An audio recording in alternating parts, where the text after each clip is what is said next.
Bien le bonjour fidèles téléspectateurs de la télévision panafricaine, c'est avec le même plaisir que nous vous retrouvons sur nos antennes en direct de Bujumbura au Burundi pour cet entretien exclusif à nous accordé par monsieur le représentant des Nations Unies pour le compte du Burundi, monsieur Mathieu Siowela, qui a accepté de nous recevoir chez lui et de répondre à quelques-unes de nos questions, bien évidemment dans la mouvance de tous les événements qui ont été organisés ici au Burundi, pays de lait et des miels. Monsieur Mathieu Siowela, représentant du PNUD au Burundi, merci de nous recevoir chez vous. Merci, chers journalistes. C'est un plaisir pour moi de passer sur votre télévision. Et je suis saisi l'opportunité pour saluer tous vos téléspectateurs à travers l'Afrique et au-delà.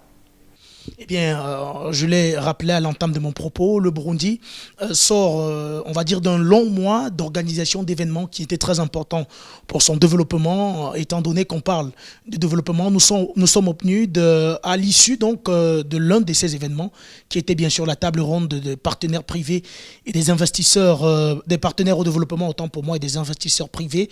Le PNUD a participé à cette table ronde. Le PNUD a d'ailleurs été reçu par le président de la République du Burundi. Quelle est la vision globale que le PNUD peut nous donner concernant cette table ronde?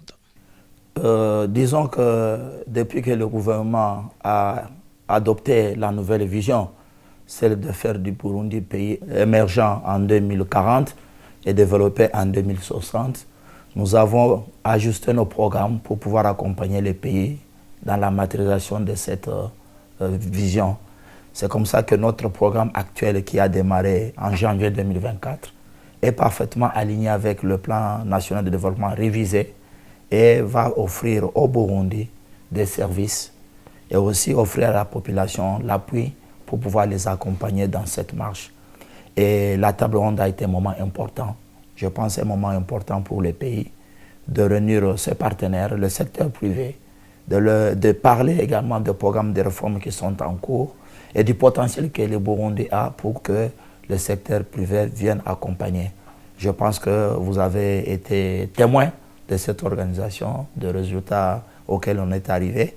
Et nous allons poursuivre l'accompagnement du gouvernement de ces services pour assurer le suivi, pourquoi pas, de tout ce que la table ronde a eu à donner comme recommandation. Assurer le suivi, monsieur le représentant, comment est-ce que le PNUD compte justement assurer ce suivi-là, accompagner le Burundi concrètement?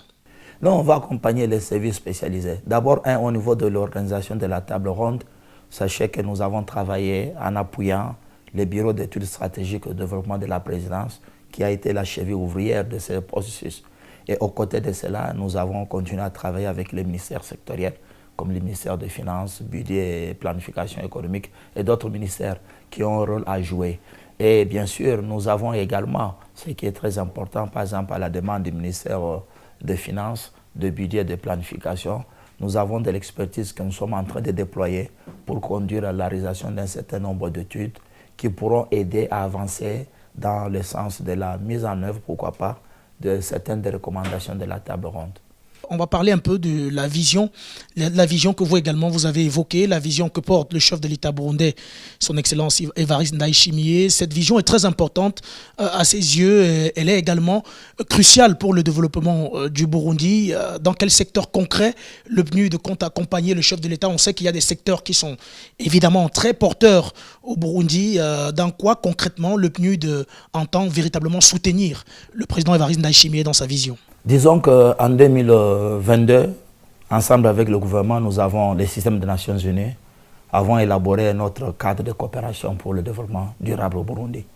Et ce cadre de coopération a identifié 5 secteurs clés. Le premier, c'est les systèmes alimentaires. Comment le rendre durable et accessible à la population. Le deuxième, c'est le renforcement de la gouvernance pour une croissance économique durable et inclusive.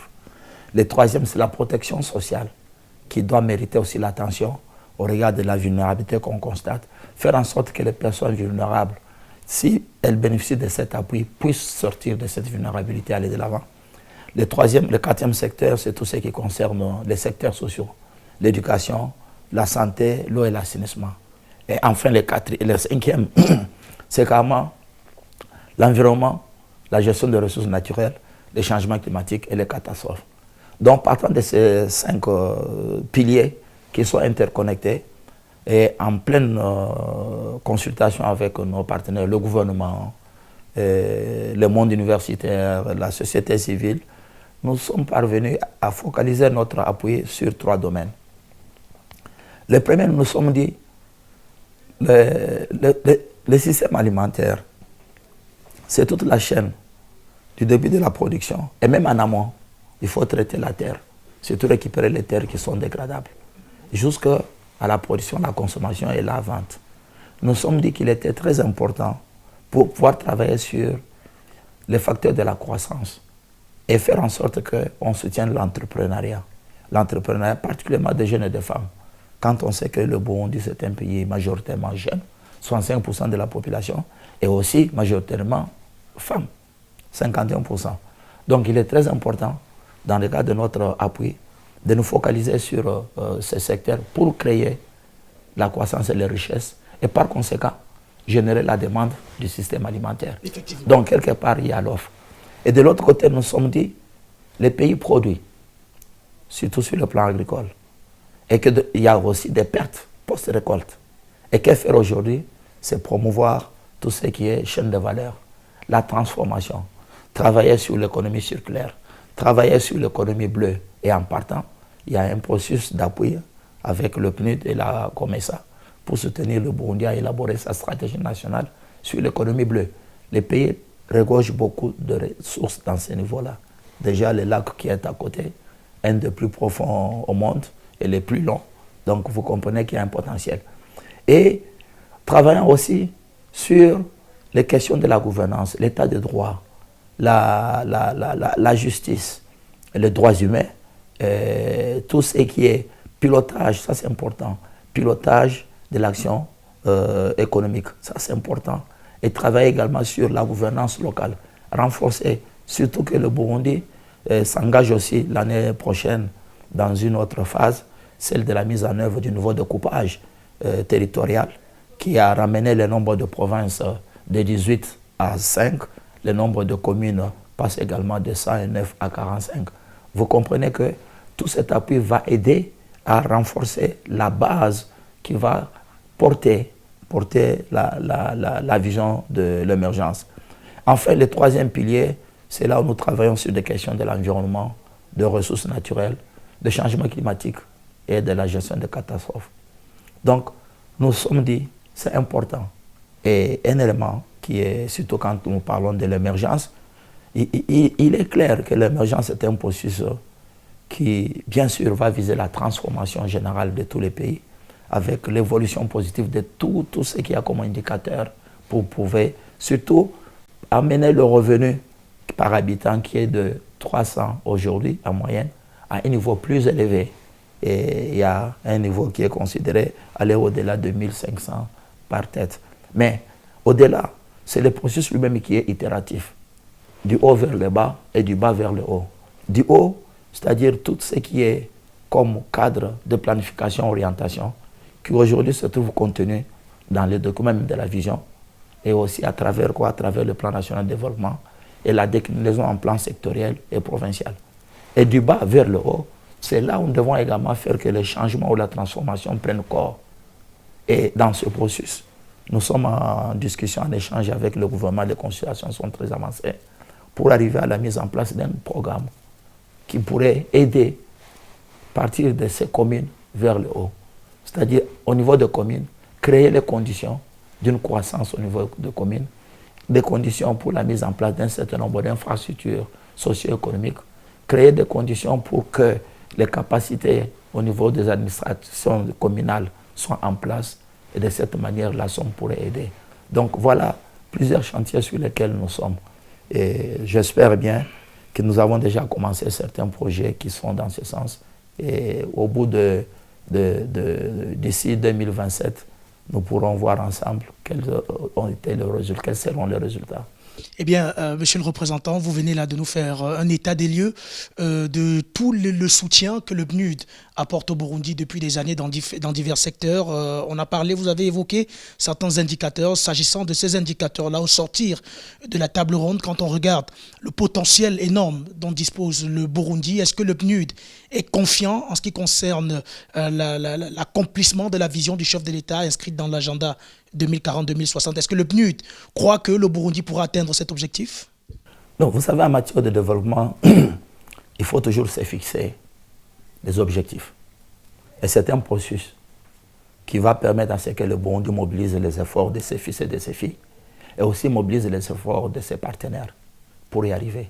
Et je pense aujourd'hui, quand on prend les documents de la vision tel qu'il est élaboré, si toutes les conditions sont en place, il n'y a pas de doute qu'on y arrive. Mais maintenant, il faut réunir toutes les conditions qui signifient il y a des conditions en termes de mobilisation de ressources, la raison de la table ronde. Il y a des conditions en termes d'organisation, restructuration, pourquoi pas.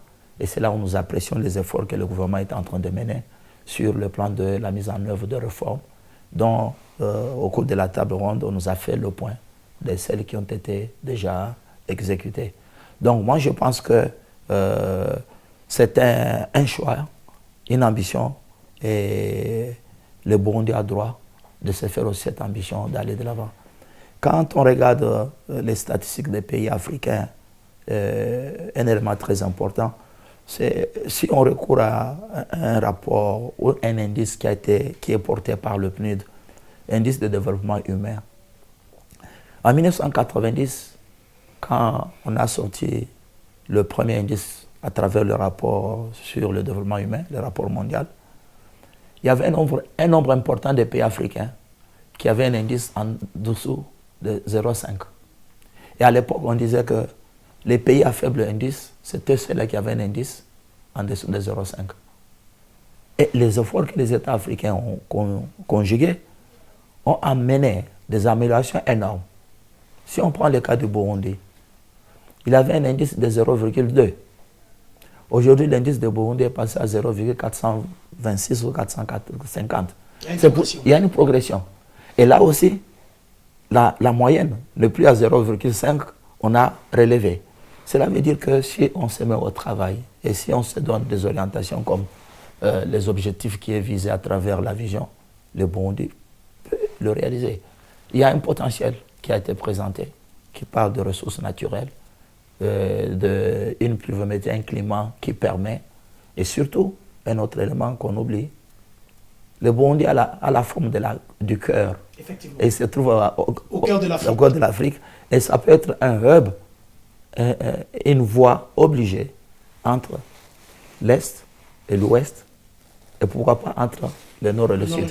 L'Est et l'Ouest, ça sera l'océan Atlantique, et l'océan Indien et l'océan Atlantique. Voilà, en termes de potentiel de positionnement, je pense que c'est des éléments très importants dont le Burundi devait être fier. Merci, monsieur le représentant, pour toutes ces réponses. Justement, on va sortir de la table ronde parce que dans la foulée de cette table ronde-là, il y a eu la 3e édition du dialogue continental sur la jeunesse, la paix et la sécurité, auquel le PNUD a également activement participé. Au terme de cette 3e édition-là, quel est le regard que vous portez sur cette édition? Cet engagement renouvelé de la jeunesse africaine, d'être véritablement les acteurs de la paix, de la stabilité et de la sécurité. Et ça, c'est important. Je pense aujourd'hui, encore, ça résonne encore. Parce que vous vous souvenez, il y a quelques années, quand la résolution 2250 avait été approuvée, adoptée au niveau du Conseil de sécurité. Et aujourd'hui, c'est plus important de voir que le jeune Africain s'engage résolument à jouer ce rôle-là, à ne pas être de côté, mais à faire partie de cette transformation africaine. Et ça, c'est des moments forts. Et quand on voit tous les processus qui ont été menés, des consultations préliminaires avec des recommandations appropriées, que son Excellence, Monsieur le Président du Burundi, en sa qualité de champion de l'agenda jeunesse, paix et sécurité de l'Union africaine, va partager avec ses pairs, c'est très très important. Donc, nous devons compter avec la jeunesse et très souvent, D'autres partenaires disent que l'Afrique, c'est un continent de l'avenir. Et s'ils disent un continent de l'avenir, pour moi, je vois deux éléments. C'est la jeunesse, une population jeune, et aussi la ressource naturelle que l'Afrique regorge. En parlant de la jeunesse, je vais faire aussi un élément très important. Cette jeunesse aujourd'hui, elle est tournée, elle porte en elle l'espoir. L'espoir à travers des méthodes de travail. L'espoir à travers quoi? L'innovation, qui fait de la jeunesse un des points clés. Au niveau du PNUD, quand on prend le plan stratégique en cours 2022-2025, il a été démontré que l'innovation et la digitalisation sont des catalyseurs du développement. C'est des catalyseurs qui nous amènent, nous conduisent à faire ce changement, cette transformation structurelle, assurer que personne n'est laissé de côté et mettre en place des sociétés résilientes. Et avec l'Innovation Week, monsieur le journaliste, vous n'avez pas évoqué cela. Justement, monsieur le représentant, j'étais sur le point de vous relancer s'agissant cette semaine de l'innovation qu'on appelle communément Innovation Week, qui était organisée de manière couplée à cette troisième édition du dialogue. On a d'ailleurs vu un très jeune Burundais qui était à la tête d'un projet très intéressant, qui a d'ailleurs raflé la première mise. 11 millions de francs burundais ont été offerts à M. Mugisha Fleury pour son projet de transformation de déchets de bananes en serviettes hygiéniques pour les femmes. S'agissant de cette semaine de l'innovation, pourquoi c'était important pour vous? Pourquoi c'est important pour le MNUD justement d'accompagner des événements tels que celui-là? Nous accompagnons cet événement parce que nous sommes convaincus que l'innovation, c'est un des leviers. On a dit que c'est un catalyseur et c'est la raison pour laquelle les thèmes retenus cette année étaient l'innovation, levier de la transformation du Burundi. Et vraiment, c'est le moment, je profite de votre canal pour remercier les autorités du Burundi d'avoir voulu que les deux événements soient couplés. S'écheminent. C'est la deuxième fois. L'année dernière, ça s'est passé, cette année également. Parce qu'on ne peut pas dissocier jeunesse, paix, sécurité et innovation. Parce que nous devons offrir à la jeunesse des alternatives.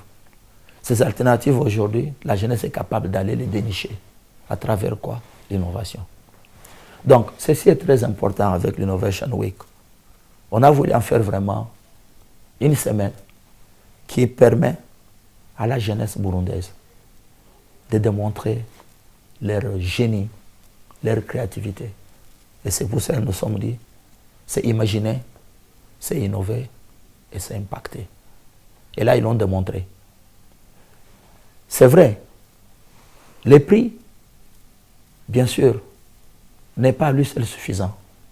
Mais par contre, ce qu'on a fait, faire comprendre aux autres, à la population, aux autres partenaires, que voilà des initiatives qu'il faut soutenir pour appuyer la mise en échelle. Imaginez-vous les jeunes Mugisho avec ces serviettes hygiéniques à base des fibres de la banane.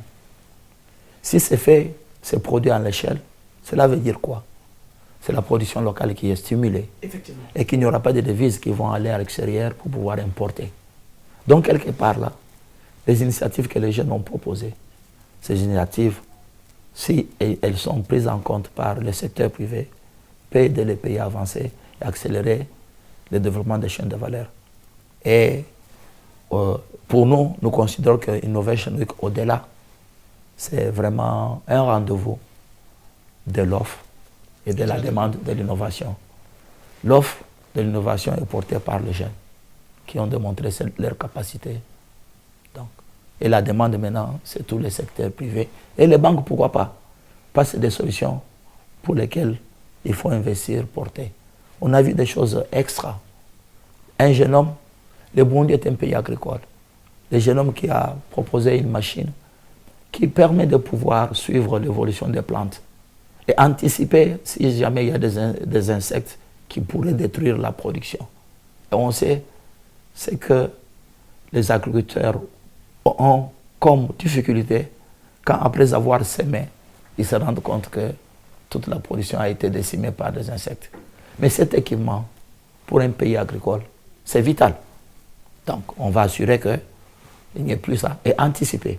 Il y en a qui ont produit des insecticides organiques. Effectivement. Et je pense que c'est là où nous considérons vraiment il y a un vivier et on doit bâtir, travailler avec, compter avec le jeune. Et Innovation Week permet aux jeunes de ne pas être laissés de côté. On va rester, monsieur le représentant, sur cette innovation-là. On le sait, c'est un programme qui est très attractif. D'ailleurs, il y a plus de 1000 projets qui ont été soumis. Ouais. Et sur les 1000 projets, seulement 23 ont été retenus par le PNUD. Est-ce que dans les années à venir, pour l'année prochaine, le PNUD entend peut-être étendre le nombre de projets qu'il va retenir? Disons que d'abord, nous sommes à la 4e édition. Et chaque édition est enrichie de leçons tirées de la précédente. Et ce qui est important, nous allons garder le caractère compétitif de l'innovation. Et ça a été fait cette année, qui a fait que les lauréats n'ont pas reçu la même prime, comme c'était à l'époque. Et nous pensons qu'à travers cela, nous allons stimuler. Et au fil des années, nous sommes à 1000. La première édition n'était pas 1000. Parce que les jeunes croient à cette initiative. Et aussi, ce qui est très intéressant pour cette édition de 2024, c'est la réaction d'un des jeunes, et ça c'est important, qui a été lauréat de la première édition, qui aujourd'hui est un homme d'affaires installé, qui a offert aussi un prix à 3 jeunes qui œuvrent dans son domaine. Lui, il est dans l'économie circulaire. Donc, pour encourager l'économie circulaire, il a identifié parmi les lauréats 3 jeunes à qui il a offert un prix et à qui il offre pendant 12 mois un coaching et un espace de travail pour la connexion à travers le monde. Gratuitement. Gratuitement. Ça, c'est important. Donc, au-delà du prix, c'est beaucoup plus l'ouverture qu'on donne aux jeunes. Et nous avons vu les jeunes burundais qui ont participé aux dernières sessions de Youth Connect. Ils étaient allés avec leurs produits, tout ce qu'ils ont fait. Certains sont revenus avec des contrats de marché. Donc, c'est l'espace, c'est vrai. Et pour cela, nous avons aussi besoin d'autres partenaires. Et c'est là, personnellement, où j'ai lancé un appel, surtout au secteur privé, pour prendre la suite, en donnant aux jeunes la possibilité de travailler pour la mise à l'échelle de leur prototype. Eh bien, au vu de toutes ces explications, on comprend que le PNUD est résolument décidé à accompagner le Burundi. On va sortir avec peut-être un dernier mot. Monsieur le représentant, quel est le message donc que vous pouvez lancer à ceux-là qui hésitent encore à venir investir au Burundi au sortir de cette table ronde magnifique et exceptionnelle au vu de la participation d'ailleurs soulignée? Quel est le message que vous pouvez passer? 1, aux investisseurs qui hésitent encore de venir au Burundi, 2, aux investisseurs qui sont déjà présents, et 3, au peuple burundais. Non, je pense que le message se reprend dans le mot de son excellence, Monsieur le Président, quand il s'est adressé à la table ronde. Il a dit que le Burundi, c'est un pays qui a un potentiel qui n'est pas utilisé et c'est disponible. Ce potentiel va de son agriculture, de son climat, de ses ressources du sous-sol, mais aussi de la jeunesse, encore une fois, de cette capacité-là. Donc, comme tout pays en développement, le Burundi a besoin de ses partenaires pour aller de l'avant. Et aujourd'hui, je pense qu'avec la vision, la table ronde qui a été tenue, le plan national de développement, les cadres de référence pour un appui sont en place pour que les partenaires qui veulent bien accompagner le Burundi le fassent. Sinon, le PNUD, en tant qu'organe des Nations Unies, nous sommes au Burundi depuis très longtemps. Et nous travaillons pour accompagner le gouvernement et le peuple burundais à aller vers cette transformation qui s'accompagnera avec une amélioration des conditions de vie des populations où qu'elles se trouvent. Donc, ensemble avec les agences sœurs du système des Nations Unies, mais également les partenaires bailleurs de fonds avec qui nous travaillons, parce que certains nous donnent aussi des ressources, nous mobilisons des ressources auprès de cela. Et j'en profite pour remercier ceux qui nous soutiennent dans cet exercice, pour leur dire que nous sommes là, au service bien sûr des nations et des peuples, c'est ça, et convaincus qu'il il y a beaucoup de défis qu'on doit relever. Les défis en rapport avec le changement climatique, les défis en rapport avec l'inclusion et l'exclusion, l'inclusion et les défis en rapport avec tout ce qui est équité. Et nous devons travailler main dans la main pour y parvenir. Monsieur Mathieu Siowela, représentant du PNUD au Burundi, merci d'avoir répondu à nos questions. Merci infiniment et bon séjour ou bien bon voyage. Je pense que votre mission a été très positive et je remercie Africa Media pour le moment qui m'a été accordé et j'invite vos téléspectateurs et surtout ceux qui ne vous suivent pas de savoir qu'il y a un média panafricain à qui il faut faire confiance, suivre, et un média qui travaille aussi, qui accompagne les pays africains dans leur processus de développement. En tout cas, merci beaucoup. Merci à vous également, fidèles téléspectateurs, de rester en compagnie de nos programmes qui se poursuivent.